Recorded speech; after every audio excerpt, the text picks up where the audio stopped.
فيلمنا بيبدأ مع الجيش وهو رايح أفغانستان عشان يحارب الإرهاب. وده بطلنا ماكس، كلب بوليسي ومتدرب كويس في الجيش، وصاحبه كايل. وبيجي بيطلب منه كايل إنه يروح يدور على متفجرات، وبيدور وبيلاقي المتفجرات وبيطلعها. وبعد كده بيكون مبسوط منه. وبتيجي صورة كايل وهو بيكلم والدته فرحانة وبتسلم على ماكس. وأخوه جاستن قاعد وطبعا متضايق لأنهم بيحبوه أكتر منه. وبعد كده بيجي قادة الجيش وبيحققوا معاه وبيقولوا صور الأسلحة اللي انتوا بتمسكوها بنلاقيها فعليا أقل بكتير. فبيقول أنا معرفش حاجة، وبيحققوا مع الوحدة كلها مش هو بس. هو بيقول أنا متخصص في تدريب الكلاب ماليش دعوة بحاجة. وهو خارج بيبص لصاحبه تيلر. وبعد كده بيروحوا مهمة عشان يمسكوا إرهابيين. فبيجي الكلب وبيقف، بيكون حاسس إن في حاجة. وبيجي صاحبه تيلر بيقول له دي أوامر ولازم نتحرك. قال له استنى شوية يمكن في حاجة. قال له لأ. فبيمشي الكلب ماكس قدامهم، وفي شخص بيفجر قنبلة. وبعد ما بتتفجر بتأذي الكلب ماكس، فبيجري صاحبه كايل عشان ينقذه.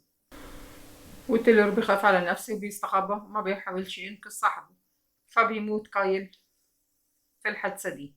وبعد كده بيبلغوا أهله إنه مات، وبيروح عشان يشيعوا الجنازة.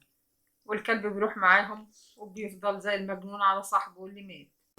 وبيروح الكلب وبيفضل باصص لأخوه اللي هو جاستن، وما بيرضاش يمشي غير لما جاستن بيمشي معاه ويوصله لحد العربية. وبعد كده الضابط بيقول لهم إن الكلب أصبح شرس جدا وتوحش والجيش عاوز يموته. فطبعا صعب عليهم وراحوا وقالوا إحنا هناخدوه هنربيه بيه بعد ما شافوا حالته كده. فكان طبعا كل ما يبص لأخوه كايل اللي مات كان بيتأثر الكلب أوي وبيهدى. وبعد كده خدوه البيت وحاولوا يربوه ويدربوه. ما كانوش بيعرفوا يناموا منه بالليل أبدا. فكان بينزل الولد ويهديه ويديله اللعبة بتاعته، وبرضه ما كانش بيهدى. فراح نايم جنبه. فالصبح مامته جات بتصحيه بتقول له صاحبك بيرن عليك في التليفون، ايه اللي نايمك في الجنينة؟ فقال لها عشان يهدى فضلت نايم جنبه. فبيجي هو واصحابه، وصاحبه بيقول له إيميليو جه وسأل عنك وجاب الفلوس بتاعة الألعاب، هو فين السي دي اللي عليه الألعاب؟ فبيديهوله. وبيلاقي فرد جديد في الشلة وهي بنت اسمها جاستن، وطلعت بتحب الكلاب وقالت له أنا هاجي البيت وعشان أعرفك تتعامل مع الكلب ده إزاي. وراحت فعلا. وجه راي اللي هو والد كايل اللي توفى وبيسأل تيلر وبيقول له هو ابني مات ازاي في الجيش. فقال له أنا حاولت أنقذه بس ماكس هجم عليا وخلاني معرفش أنقذه، فماكس هو السبب في موت ابنك. فلما روح البيت حاول يضربه بالنار وموته فعلا. وفضلت تتعامل مع الكلب وعلمته يتعامل معاه ازاي. وبعد كده جه صاحب ابنهم اللي توفى في الجيش اللي اسمه تايلور. فلما الكلب شافه بعد كده هجم عليه لدرجة انه خلع الحديدة اللي كان مربوط فيها في الأرض، وكان هيهجم عليه بس صاحبه جاستن هداه. فجاستن وأمه حاولوا يهدوه لحد ما هدي ودخل البيت. وبعد كده راح الوحدة اللي بتدرب الكلاب وسأل القائد بتاعها سؤال، وقال له هو في كلب ممكن يتقلب على صاحبه؟ وقال له ليه بتقول كده؟ قال له تيلور بيقول لبابا إن ماكس هو اللي كان السبب في موت كايل. فقال له ازاي تصدقوا واحد زي ده مرفوض من الجيش؟ قال هو بيقول إن هو اترفض عشان كان متصاب. قال له لأ. فقال له هو اترفض عشان في شبهات كتير بتحوم حواليه، خد السي دي ده وهو اللي هيبين لك كل حاجة.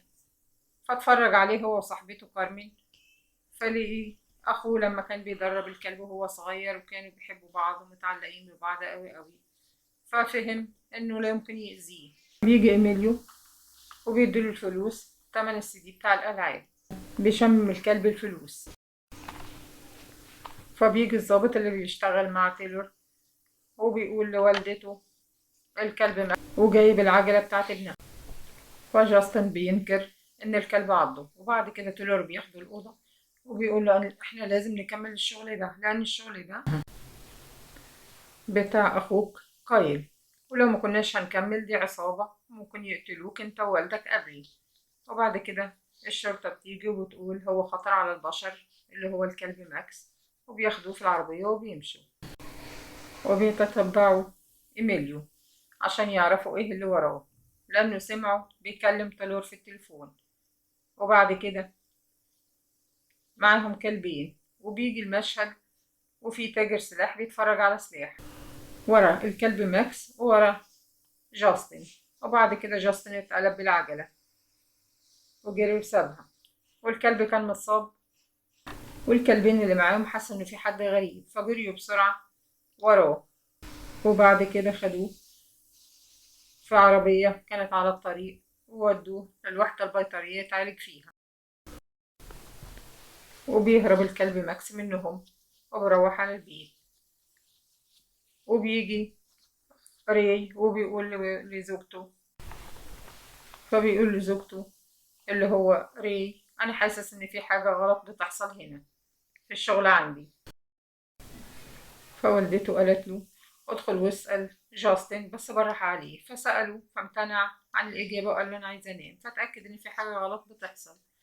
وبعد كده راح الشغل فلقي تايلور بيحمل أسلحة في العربية، فبيقول له إيه ده أنا عايز أشوفه. قال له مش هينفع تشوفه. فجه من وراه إيميليو ورفع عليه السلاح. فوالدته مستغربة في رسالة جاتها على التليفون وبتقول والدك بيقول لي في رسالة إنه هيبان. فطبعا بيتأكد جاستن إن في حاجة وبيروح لأصدقائه بسرعة بره، وهو عمره ما عملها، عشان ياخدوا الكلب ماكس. فبتقول لهم جوزي غايب ومختفي، وبدل ما تدوروا عليه بتدوروا على الكلب.